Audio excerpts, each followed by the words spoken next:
সারের দাম আমরা বাজারে সরকারি রেটে পাচ্ছি না। স্লিপ লেগেই না, দাম দেয় বলে সারের দাম বলা যাবে না। জয়পুরহাটে আমন মৌসুমে সরকার নির্ধারিত মূল্যে রাসায়নিক সার কিনতে পারছেন না কৃষকরা। ইউরিয়া, টিএসপি, এমওপি ও ডিএপি সার চাহিদা মতো মিললেও বস্তা প্রতি ৩ থেকে ৫০০ টাকা বেশি নেওয়ার অভিযোগ রয়েছে। এ বিষয়ে ব্যবস্থা নেওয়ার আশ্বাস দিয়েছে কৃষি বিভাগ।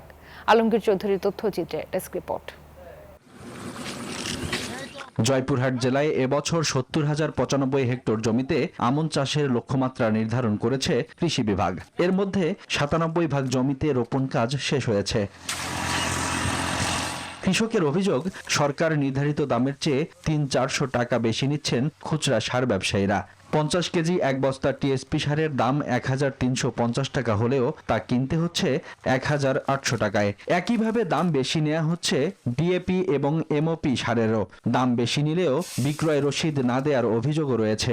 রিসিপ্ট দিচ্ছি সারের ন্যায্য মূল্যে, সেই রিসিপ্ট মূল্যেই তাদের কাছ থেকে মূল টাকা নিচ্ছি। ন্যায্য দামের সার আসলেই কোথাও তারা পাচ্ছে না। এটা আমি সমাজের মানুষ, আমিও বুঝি এই সমাজ থেকে আসলেই ঘটনা সত্য।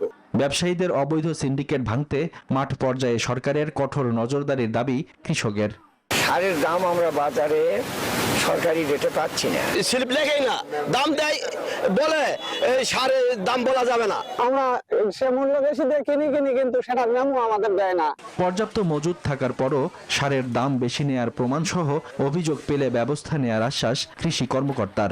প্রত্যেকটি বিসিএসসি বিল সারের জমির দোকানে আমাদের একজন কৃষক কর্মকর্তা এবং একজন ইসো সাহেবের নাম্বার দেওয়া আছে। আমরা তথ্য পাওয়ার সাথে সাথে তার প্রতি প্রয়োজনীয় ব্যবস্থা গ্রহণ করবো, যাতে কেউ সরকারি মূল্য চেয়ে ১ টাকা বেশি দামে সার বিক্রি করতে না পারে। কৃষি বিভাগের তথ্য মতে চলতি আগস্ট মাসে চাহিদা অনুযায়ী ইউরিয়া ও নন ইউরিয়া সারের বরাদ্দ মিলেছে ৯,৬৫১ মেট্রিক টন।